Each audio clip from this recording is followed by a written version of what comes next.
Level up with the new AAA Commanders MVP membership. Get all the benefits of AAA plus exclusive experiences, discounts, and tickets. Already a AAA member? Upgrade for free at AAA.com/commanders. Hey, babies, hey, babies, hey, babies. Hi, everyone. Happy Thursday, everybody. It's a rough week, Callow. It just is. I am the sports part of my brain is trying to mentally figure out how to handle this. I knew we were in trouble, but I didn't think it would do this. Like it's just gone this direction. I'm trying to wrap my head around it because we got a long way to go. And every day it's just another slap in the face that it's not going to flip. Like yesterday, Dan Quinn walks in a press conference and goes, "Yeah, Terry isn't playing." And I'm like, again? Again? Like, name the day where you're not making some kind of announcement or insinuation that you're going to make an announcement that something bad isn't happening. It's awful. It is the old mantra of it's always something. That is this year in a nutshell, I feel like. It is something. Yeah. It has been something every single day since training camp, essentially, with this team. And as I mentioned to you yesterday, I think the worst part is we were kind of trying to think, oh, when's this offense going to get healthy? And we're trying to take it day by day. It's like, well, guys, it's week 9, and it's not happening, essentially. Like no. we have tried to do this the entire season, and we're over halfway gone is what's happening. No, they're not. It's not happening. Like, it's just not. It's not going to happen. Like I'm going to stop holding out hope that it will. Yesterday's news is Terry McLaurin's out again, re-injured his quad. To what degree, we don't know. I don't expect them to tell us. Didn't put him on IR, so they said not long term again was kind of the way that it was put. And I guess we'll just have to see. Noah Brown is still a couple weeks away from maybe playing. I think there's no guarantee that that's going to happen. And then Jaden did speak yesterday. The plan is Jaden is going to practice all week, but nobody is saying he's playing yet. And even he said, we'll see how it goes this week. So I'm expecting him to play, but who knows anymore? Who knows? Yeah, I mean, I thought it was a good sign that he did the presser yesterday. That, last week they did rule him out on Wednesday. So that was a little bit different. And the plan was for him to practice in full from, Dan Quinn. So all signs point to it. But we've been here before, this season where guys will practice and then all of a sudden they are officially out when it comes to game day. I feel much more hopeful about Jaden. And then you also had Dan Quinn use the exact same phrase with Terry as he did with Jaden last week, where he said he's hurt, he's going to be out, but we don't expect it to be long-term. So once again, you kind of have to wait and see on that one. But if we're to kind of take that same thing, Jaden's practicing this week, I guess you would expect Terry to practice next week if it's the same kind of, status. I'm not going to spend a long time doing this, but I am going to review a little bit of what happened the other night because I actually sucked it up and rewatched because I have to, and I don't have much of a choice. And it's so frustrating. It's so frustrating because it's not just the injuries. It's literally everything. It's compounding. It's everything. I appreciate the effort that they played with the other night. Like even on tape, it really stood out. Like, if you were wondering, are they getting frustrated or is everybody turning? No, they're not. Like you could see the effort that they're playing with. They wouldn't even have had a shot if they didn't the other night. But it's not just the injuries. Like there is just a compounding level of mistakes that keep happening that makes it worse. And they just can't get out of their own way. And I think this is why it's just so frustrating to watch it. So let me do a quick review because I don't want to spend a lot of time talking about the game because this is one of those where you go, this was even under the best of conditions. This was going to be a tough one on the schedule. And under these conditions, it felt almost impossible going there. And they gave themselves a chance. And then the second half rolled around and it's just mistake on top of mistake added into, all of the people that are missing. And the score ends up being what it is. So Commanders fans, this is for you. Level up with the new AAA Commanders MVP membership. Get all the benefits of AAA like 24/7 roadside assistance plus 15% off Commanders gear at the online pro shop, chances to win game tickets, access to exclusive MVP events, and unforgettable experiences. Already a AAA member? Add the Commanders MVP upgrade free. Head to AAA.com/Commanders to join the squad and put your fandom in drive. All right, let's do a AAA review here of the Chiefs and Commanders, and I won't spend a ton of time because I really want to get to other topics in and around the team. But they came out with the type of energy we've been looking for from them the entire season. Like, and this is something Dan Quinn, like, they have their priorities. Some of them have been happening. Takeaways haven't until the other night. They got a couple. They wanted to start faster was the way that they put it. And they finally did. Okay. This was like the first time in weeks that both sides of the ball came out with the type of energy that Quinn's been talking about, but they got in their own way with mistakes. And there's a couple of them that I want to talk about specifically. And mainly it was the 4th and 1. So I'm rewatching this and I'm going, okay, like a few weeks ago, we had almost the exact same scenario with the Bears where they had a 3rd and 1 and it was rainy and Jaden's in the gun. Jaden is never under center. Okay. And they snap the ball and he drops it. And it starts what I think is the game that's going to really cost them in the end, because right now we'd be sitting here feeling very differently at 4 and 4, not 3 and 5 for sure. And everybody went crazy. Why don't you put him under center? Why don't you do this? Why don't you do that? And I'm like, they don't do that with him. He is always in the gun. Like without fail, he is. And the one time he messed up, like unfortunately, it cost them. In this case, in rewatching this on the 4th and 1, I want to give Kansas City a lot of credit for just recognizing you shouldn't do what you're about to do. They just all out blitzed him. That's it. They put him in the gun. They now are not afraid that he's going to run the ball. They're not worried about a sneak. They're not worried about an inside draw handoff or anything. And they adapted and just blitzed the crap out of him and forced him to throw, a low percentage pass, which last year was getting completed because everything was getting completed, but this year just isn't. So in this case, and this is why I think it's everything, this call, I think, was off. And this is one of the ones that occurred during the game that I just wanted to point out. It's everything and it's everybody now. Like, this call is definitively in question for why you would do that at that point in time.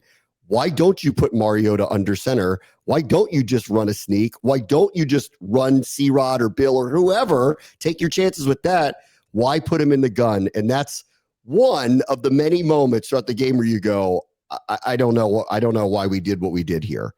Yeah, it's been on Monday. It was odd to see the offense kind of finally crumble a little bit. I think that's where that is one of those moments where you're going, man, even you guys now have lost it a little bit. And that was frustrating to see because I feel like with this regime, we haven't seen a lot of the same mistakes being made twice. And yet it was 4th down. He's lining up there. And I'm going, oh no, like you have a backup quarterback in with 2 receivers who are injured here. He doesn't move the same as Jaden does. Because I will always make the argument, Jaden in the gun, he usually likes to roll out and then he'll take the 1 yard if he can get it, or he'll try to pass that.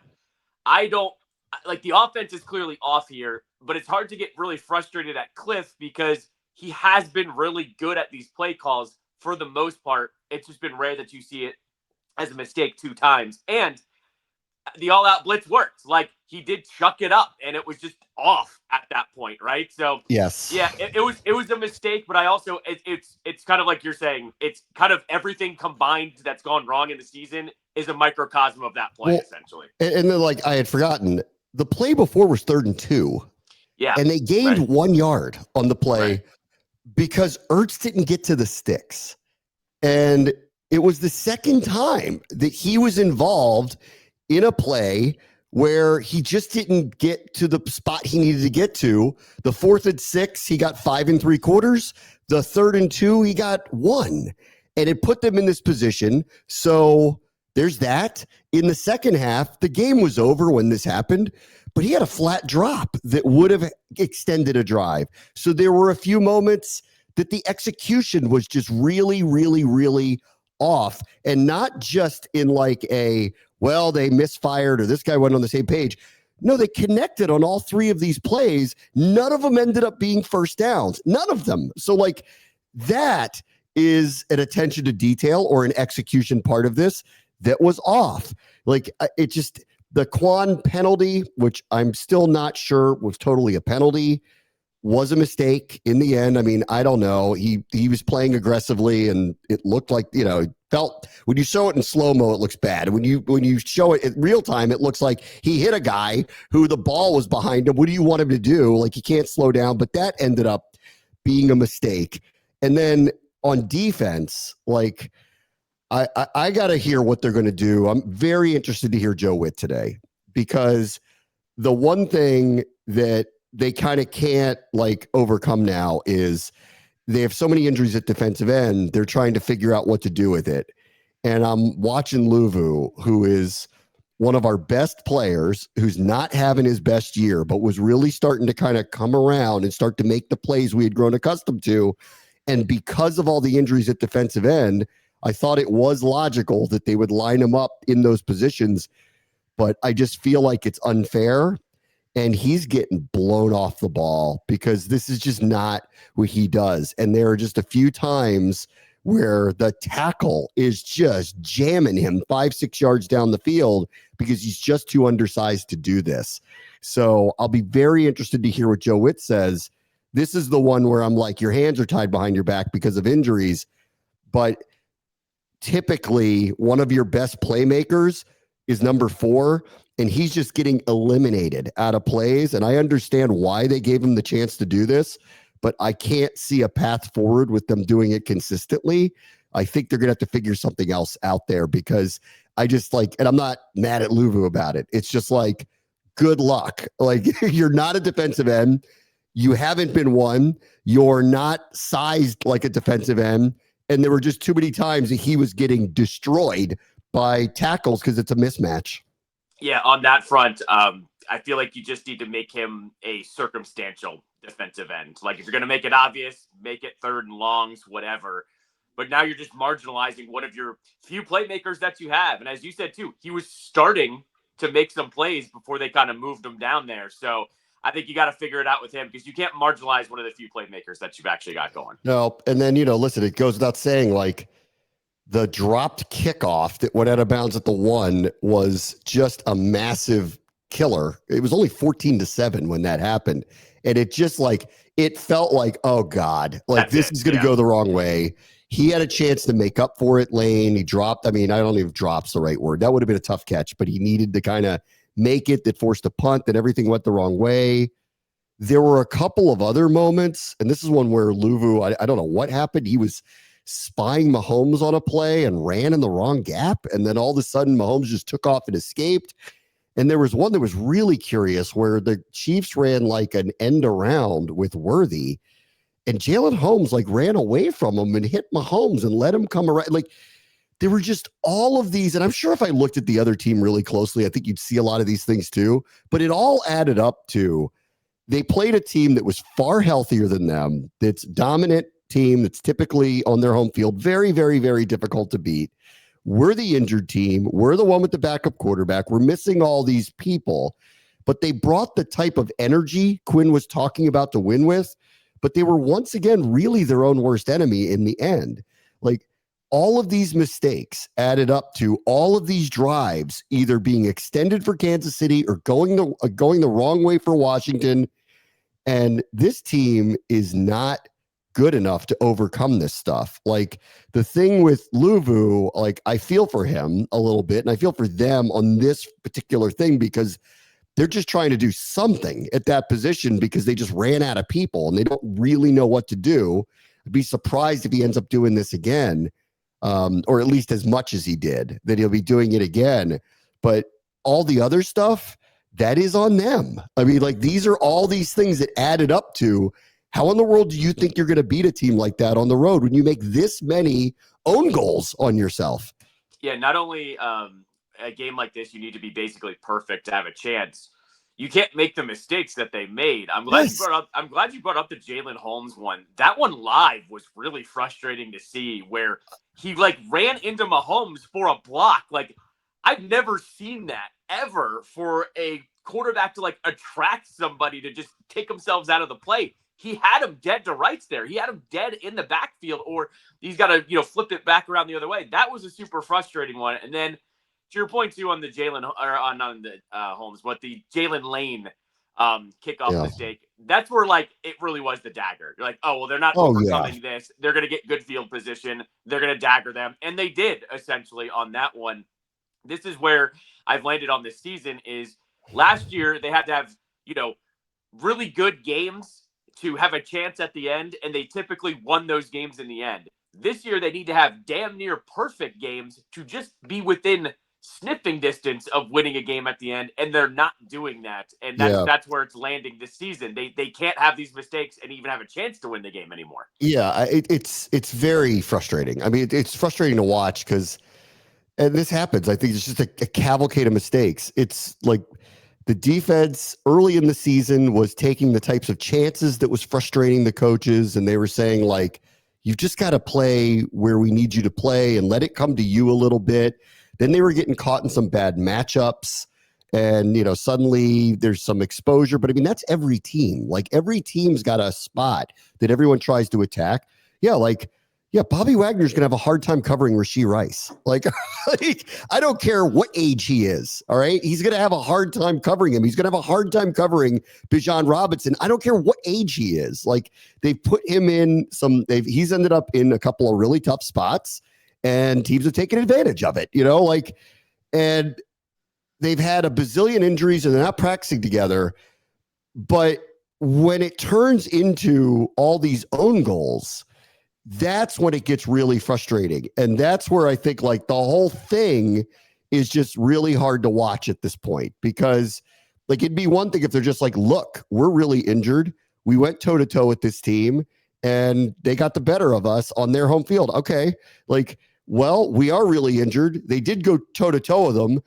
But if it weren't for these 8 glaring mistakes that the coach made on a couple of occasions, or the players really made on all these other occasions, and I'm not trying to point fingers here, but like this does feel like another one where they may not have won, but I don't think that score would have looked like that. And I think we all would have felt very differently about it.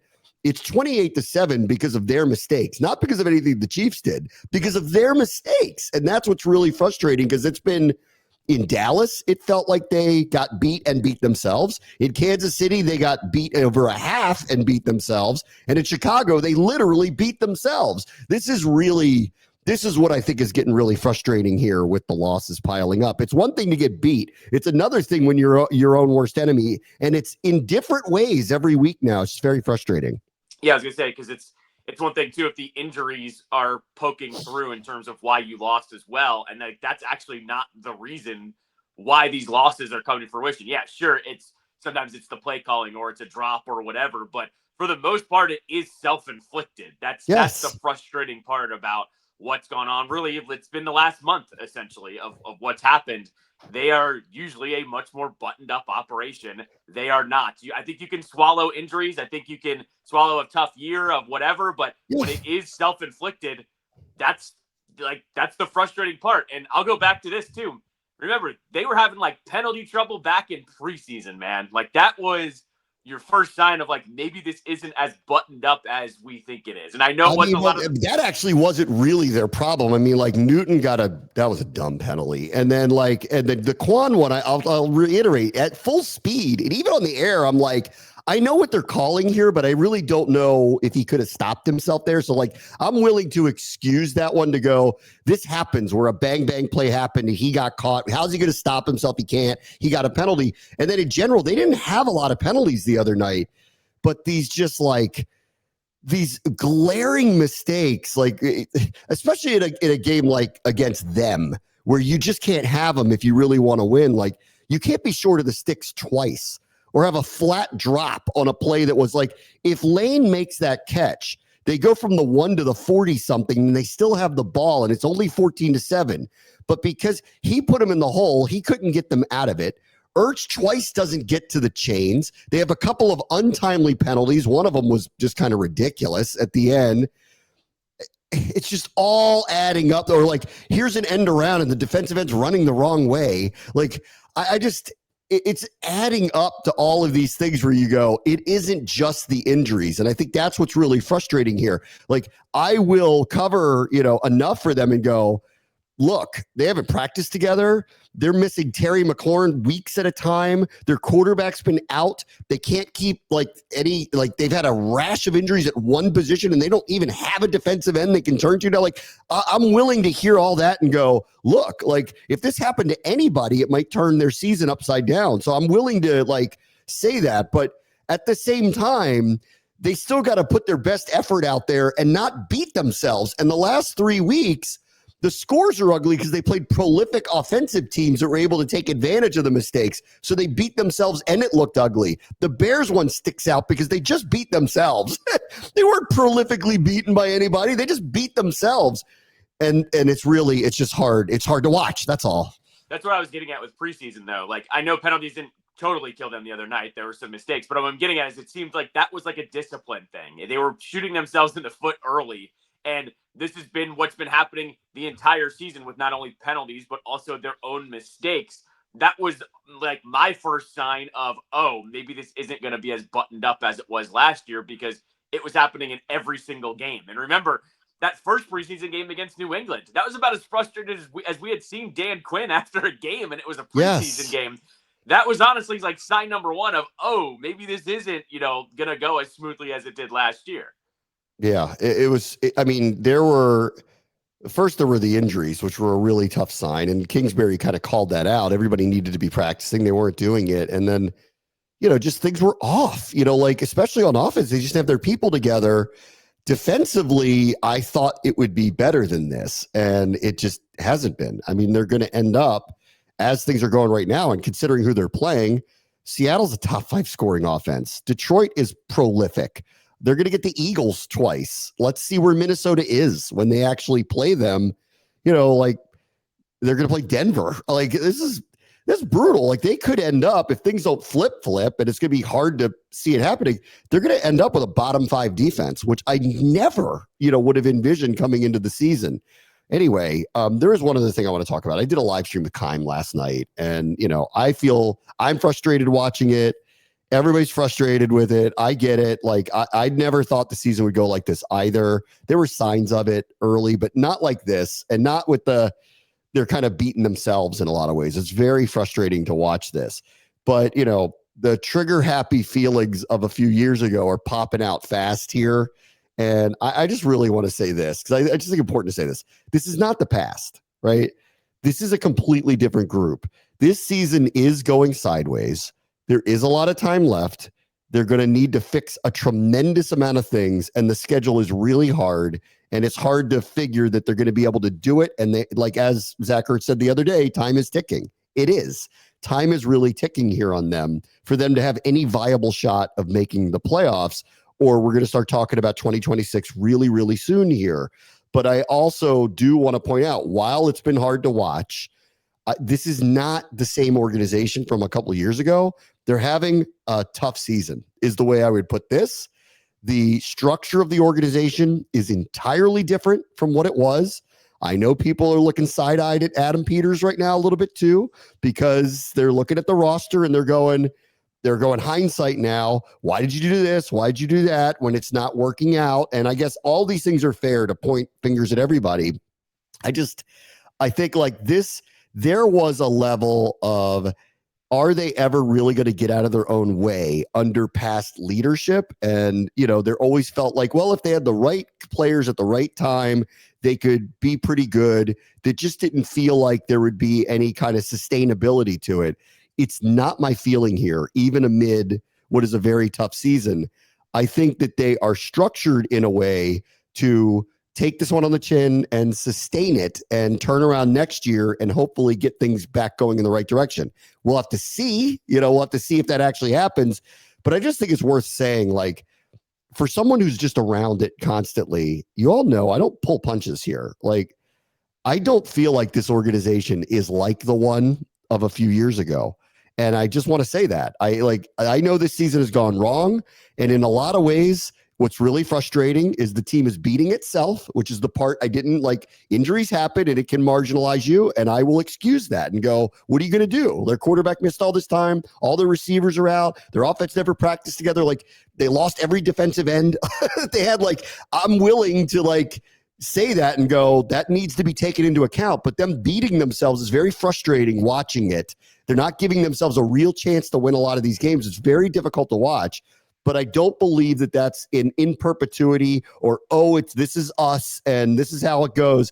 I really do believe that this is one of those, this just didn't go well, but I trust the people that are there it will be different. And I'm hoping I'm right. I mean, it's TBD, obviously, but I'm hoping I'm right about that. I'm just telling you, being around it, this is not 3 years ago where you felt like, are they really going to turn this around? I don't feel that way at all.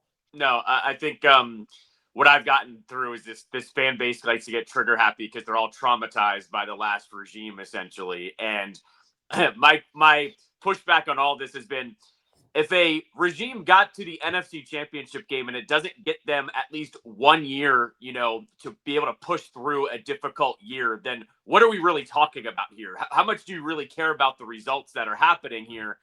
I pose that question to you. I think we all see what's happening here. I think there are valid questions about Adam Peters, but at the same time, Adam Peters has had some hits, right? He did put together the roster last year that got them to the NFC Championship game. Dan Quinn has been a very good leader, I think, for the most part here. Does he have some questions on defense? Absolutely, but he's the head coach. He's got to figure that out. This is not a, final year Jay Gruden or a final year Ron Rivera situation where heads are going to roll because things have just been so bad for so long. I'm with you. There has to be a little bit of calmness here. That it's a little bit of a different regime here, and I'm okay with that. I don't want a bunch of heads to roll because I like what I saw last year. I think they're closer to that than what they're performing this year in doing.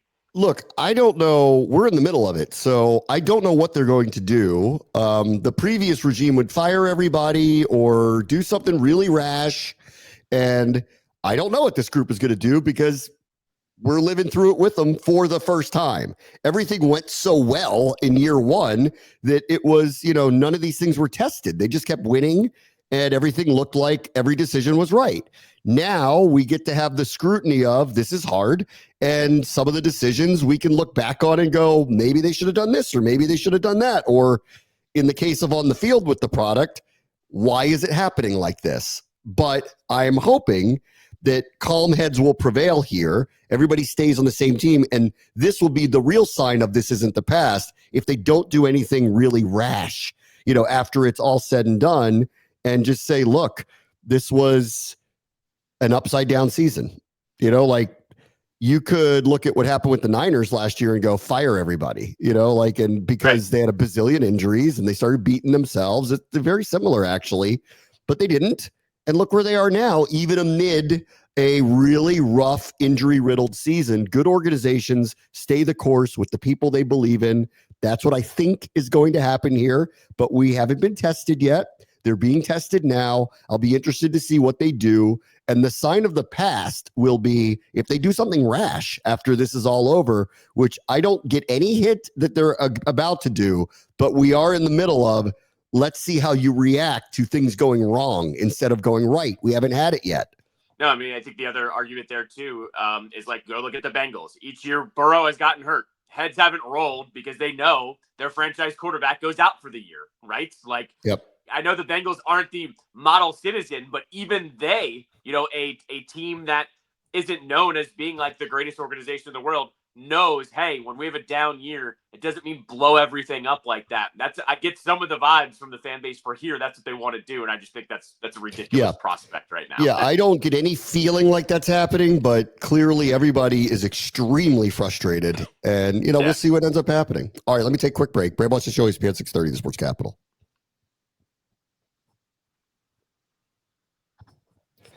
All right, welcome back. Let's do a few other NFL things that made the news over the last couple of days. One, The Lions are paying their guys, and they gave Aiden Hutchinson in advance the second biggest deal for any non-quarterback behind Myles Garrett. No, behind Micah Parsons. Sorry, behind Micah Parsons.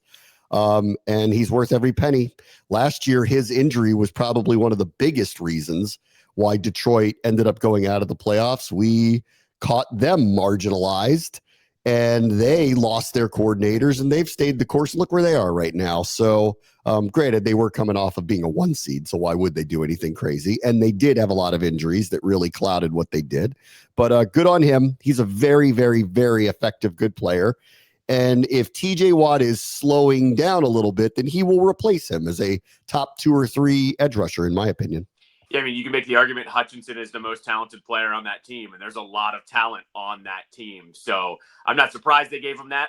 The timing of it was a little bit odd. I just thought, like, in the middle of the season like this, right before the trade deadline, was a little bit odd. But I guess we're starting to see that a little bit more and more now, where agents maybe are poking organizations of like, hey, can we kind of get this done? Get it over with. Yeah, before you know the deadline hits. Not that they were going to trade him, but I just think agents want to get that over with. And then the other thing here with Hutchinson too, I think it's always worth mentioning, is he's really involved with that Detroit community too. He does a lot of like the charity work and stuff. That's a hit of all. Like, you have an amazing player, an amazing guy off the field. That's like, you know, a true player for your franchise. I mean, this is one of the all-time misses. I mean, he was the number 2 pick, and the number 1 pick was a defensive player and an edge rusher. I mean, this is an all-time miss. Like, the Detroit turnarounds, I think, begins and ends with him, actually. Yes. Like, really begins, him and Goff turning into what they thought he was going to be, really does that. Let's see. Carson Wentz is standing up for the Minnesota franchise, and he said, nobody made me play, even though apparently he was Monty Python, the Holy Grail, just a flesh wound for 3 weeks in a row, where apparently his arm was hanging on by a thread, but he played through it anyway. And then last week was tough to watch when he was clearly in a massive amount of pain. And I heard, Kirk Herbstreit went after him for showing his emotions. Meantime, the guy's got a torn labrum in his arm. So, like, I hope there's an apology there at some point, because to everybody else on earth, it was, he's not mad at anybody else. He's upset because he's hurt. And I'm glad he went on IR so he doesn't have to be tortured any longer. I'll give Carson some credit here for playing through that, because it's really crazy to play through what he played through. And I also he got their back by coming out publicly going, nobody made me do this. The other side with Carson too, and I think I said this when we talked about it last week, was, I'm sorry, if you're not going to get frustrated late in the fourth quarter when the game is salted away and you're taking hits, when are you going to get angry? Like, if there was a time to show some emotion, I think that was like okay to do. So Herbstreit missed me with that one immensely. I'm with you here too on just Wentz in general. Like, good for Wentz for kind of sticking up for his team there. He didn't have to do that by any means. He's going on IR. It means he's done for the season. Doesn't mean he has to deal with them at all anymore. Wentz has grown up a little bit here over the last 4 or 5 years, essentially, in terms of like standing up for the organizations that he's been with. So, he hasn't really played that poorly either. I mean, he's not a starter. He's a backup, but like, he hung in there for a few weeks and was hurt doing it. So, you know what? Like, maybe his career will get extended here by what he did, whether it's there or somewhere else. I don't know if you've seen this. Carl Banks went after Dexter Lawrence big time on like some show he does, not on the radio broadcast. He's been doing the games forever with Bob Papa calling the Giants games, but he went after him and basically said that nobody respects him anymore and nobody thinks like Dexter Lawrence is the same impact player. And then, so they went up to Lawrence, and I mean, this is rare. He's going after a legend of the team, and he just goes, he's delusional. He's like, I get double teamed on every play. This guy's delusional. And so good luck with that, Carl. I don't think that's going to play very well when one of the highest paid players on the team, who is getting double teamed on what do you want him to do? Is getting double teamed on every single play. And you're telling him he sucks now. I don't know, man. That's interesting knife to pull out, honestly. Yeah, I was going to say, what was the point here? Lawrence has wrecked our team here. He's had games where he's flipped games against Washington. So I would know not to say anything crazy bad about him. Also, if you're Banks, like, our players have lived this here. the Giants have been a notoriously bad organization now for what, 15 years at this point? 10, 15 years? Like, not just bad, but like one What of was the it, early worst. 2010s when Eli won? Isn't that right? I think it was before 2010 at that point. We gotta trace where the boat photo was. That's where everything went wrong with that franchise. But with them, like, I don't know. I wouldn't go after a star where the team has perpetually sucked for as long as they have. Like, we've lived this before. At some point, it's just bigger than the star player that you've got. It's not worth pulling the knife out for one of the stars. Yeah. That's weird to me. I don't know why you would do that. What's the point? He's the least of their problems, Dexter Lawrence. Right. Like, exactly. It's an interesting person to put in the bullseye because he's the least of their problems of the things they got going on. So whatever. All right. The story that won't quit that I love that we haven't even talked about yet because we haven't gotten together is Brian Kelly was fired last week. Now the Louisiana governor, has said that the AD of the school will not pick the next coach. This is a public school. So, the budget does come from the state and therefore they can step in. Most of the time they won't because you don't want some bureaucrat from some remote town in the middle of Louisiana weighing in on who the coach should be. But here we are. And he's mad at him because he gave Kelly the contract that they can't get out of. And the governor has openly said, we're still negotiating with him, trying to find a way clearly out of paying him $54 million that he's contractually entitled to. And I don't know what kind of arm twisting they're trying to pull to not give him the money, but that is state money that's going to end up going to him. And he's pissed because this AD gave him that. He also was the AD who originally gave Jimbo Fisher the crazy buyout that Texas A&M had to get out of, although people did point out the extension that Jimbo got was not under this guy's watch, so actually a lot of it really wasn't under his watch. But this is the governor's point. And the governor's quote, you're going to love this. The governor's quote was, and I think he was kidding. I'm not even totally sure. He goes, maybe we'll let Donald Trump pick the next head coach of LSU because he knows how to pick winners. Okay. And I'm sitting there going, Cash Patel's going to be the head coach at LSU? Pam Bondi? We're going to Pam Bondi be the head coach at LSU? We're going to do that now? That's the direction we're going? Anyway, this is a new one. I haven't heard this before. The governor step in and go, because you gave the last guy the crappiest contract on planet Earth, you're not allowed. I don't care what your position is. You're not allowed to pick the coach. At which point I would just say, why aren't you firing the AD then? Why does he have to sit there and listen to this? I was going to say, you and I both know how this works in the big schools like LSU too. It's the donor's decision, not really the AD's decision. He doesn't just do that by himself. He doesn't do that with the backing of the hundreds of millions of dollars that now come in to an athletic program, let alone an SEC school for football. Like, you and I know how this works. He didn't make that decision. There was a team of donors behind him that approved that decision. Correct.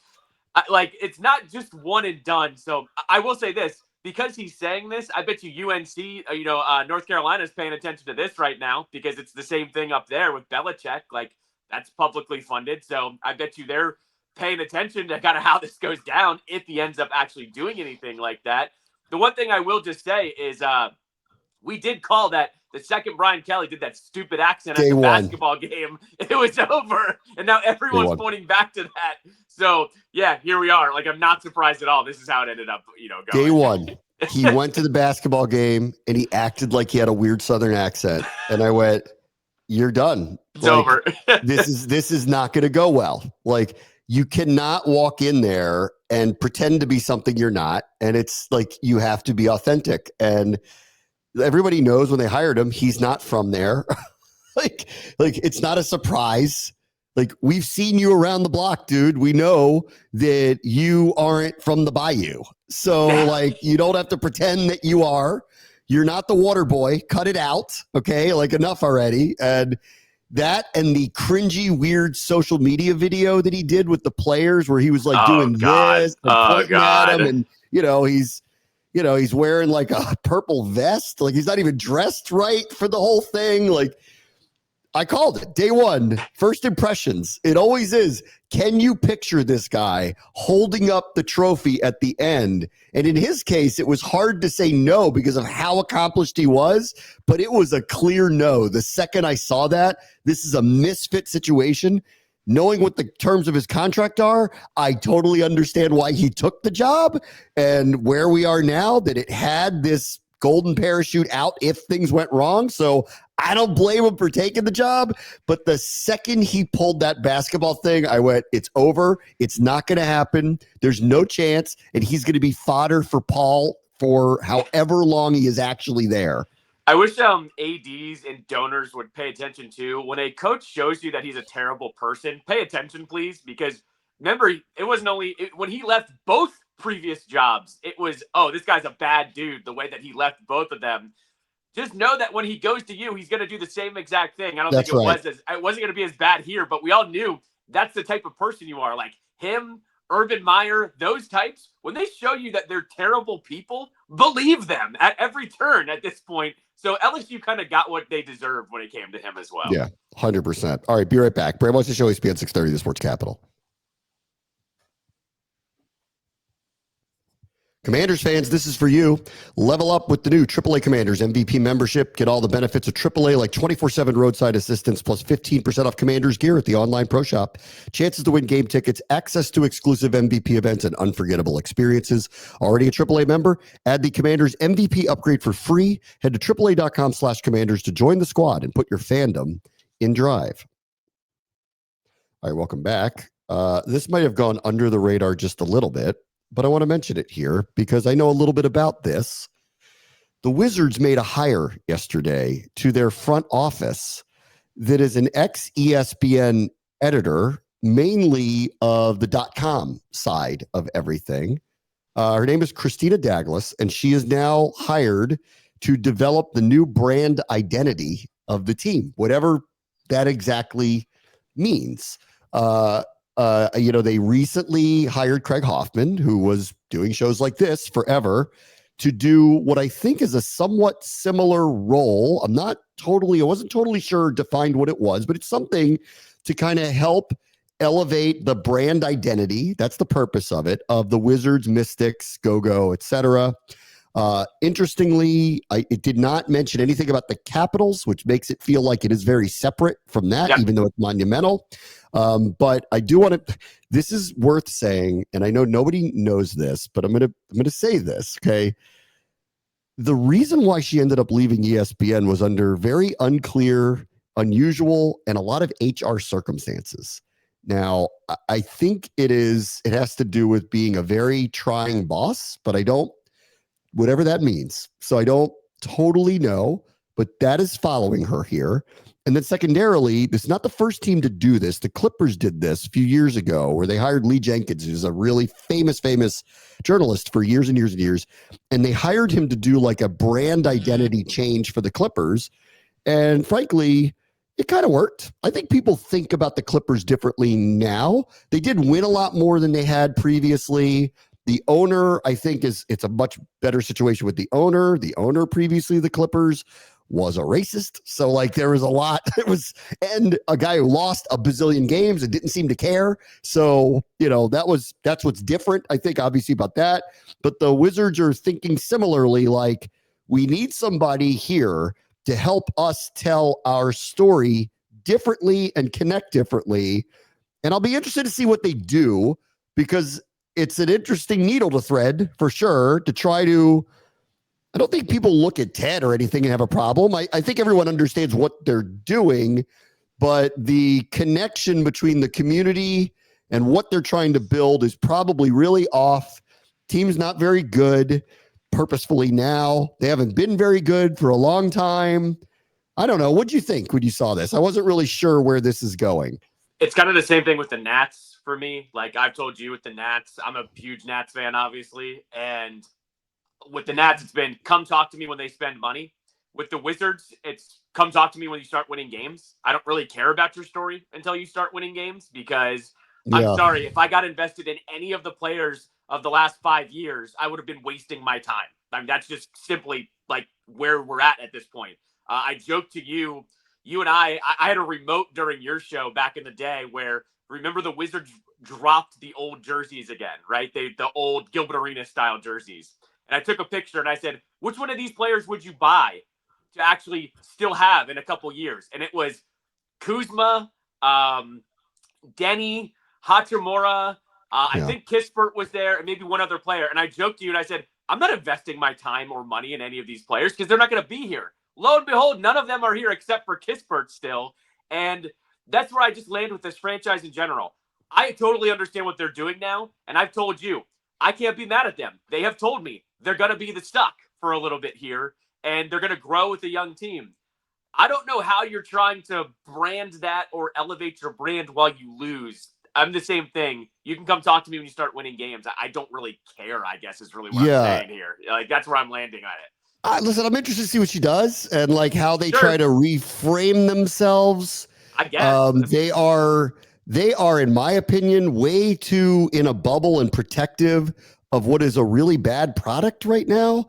And then secondarily, like, while they sell a lot of tickets, like, we made fun of them for, Ian Eagle said this, we made fun of this for months with why people are constantly walking back and forth on the courtside seats while the game is going on. I think tells you everything you need to know, that it's just kind of there. And it's like people are showing up just to be there, not to be engaged with the team, but just to say that they're there. And so they got a lot of work to do to try to reconstruct an image here. Like, did you see the Jordan Poole thing the other day? Where he was like, I'm glad I'm here in New Orleans. Like not like basketball heaven in New Orleans, because that place is dead. And he kept saying it over and over and over. There is no energy behind any of this. I agree. They have not won jack nothing in such a long time. And, I'm hoping one of these young players becomes their guy. But I got to be honest with you, not unlike the way I felt about the Nationals when they started their reboot, I went, I don't see it, guys. Like, is one of these guys the guy? Because in the NBA, you got to have one of them. And I'm not sure which one of these guys is it. And that's a problem here now, too. Yeah, I mean, once again, I'll give that time because that doesn't happen overnight. They've had some flashes here early on in the season of guys getting numbers, but somebody's got to get the numbers from somewhere is always my argument. Right. Here. So I'm not like... Who's the alpha leader of the whole thing who's going to be their Shea? Like, I don't see that. Right, exactly. So that's like where I've landed here. If you want to tell the story and tell it in a different way, or like I would point this, you and I have had many conversations about this over the years, be more open with the media, with 100%. all of the media here. I think maybe that's a door you should open up a little bit here. But for the most part, come talk to me when you start winning games. That's where I'm at. They are not good storytellers of their own story, which and that makes this hire understandable. But the problem is they don't have credibility telling their own story. And that's problem one here. And they've shut everybody else out. And they act like they've got all the answers. They haven't won anything in a very long time. And now it's getting to the point where it feels very disengaged from the community. So, I wish her luck. I wish them luck. I understand what they're doing. I'll be watching to see what the outcome of this, whatever this material is that they try to do here. Real quick, I'm all in on this World Series. This is amazing. Okay, now they have some rookie I've never heard of who's striking out 12 Dodgers in the middle of a Game 5 in Los Angeles. This thing's got everything. It's got everything. Like, Toronto is a serious underdog here. They're not acting like it whatsoever. It's incredible, really incredible. It very is a throwback to the 2019 Nationals. They're like, we don't care what anybody has to say about us. We're going up against the super team, and we're going to try and win. And for them to bounce back, that's been fun to watch as well there. And how about our boy Max Scherzer? He could get a third ring if he ends up, winning with the Blue Jays too. That would be fun to see. This has been a great World Series. I want to say this too from the Dodgers side. It's been so fun to watch Ohtani as well. Like, Ohtani is just solidified that he's one of the best players, if not the best player of all time in this World Series. It's been so fun. It's got everything. Like, he's having a World Series, like, all-time playoff run by anybody ever, and they may lose. It's really, it's incredible. It's really incredible. All right, last thing. I can't even tell you how many people I heard, and it feels like a hot take, and it kind of isn't, that off of the Ravens winning last week, people are going, they're the favorite to win their division at 2-5. because of the other 3 teams in the division. And there's just this belief that they'll like take off and they get Lamar back tonight and they're playing a bad team. So let's see if that momentum continues. And I obviously expect Baltimore to win tonight. Yeah, I would expect them to win too. I would say this too. Go look at the Ravens' schedule as well. Their schedule is very favorable down the stretch here. I don't know about favorite, but they should have a chance here. Lamar has to stay healthy, and I think that's a big, big, big if. And their defense needs to stay clean as well. That was not the case for the first half of the season. There's a lot of ifs with them, but they're a really good organization. We've seen that happen with them. They should definitely start it with the win tonight, but cautiously optimistic is what I would be if I was a Ravens fan. Yeah, cautiously optimistic, but I think they should win tonight. If they don't, all those projections of them being the favorite go out the window fast. Yes. All right, everybody. Talk to you tomorrow. Bram wants to show you ESPN 630, the Sports Capital.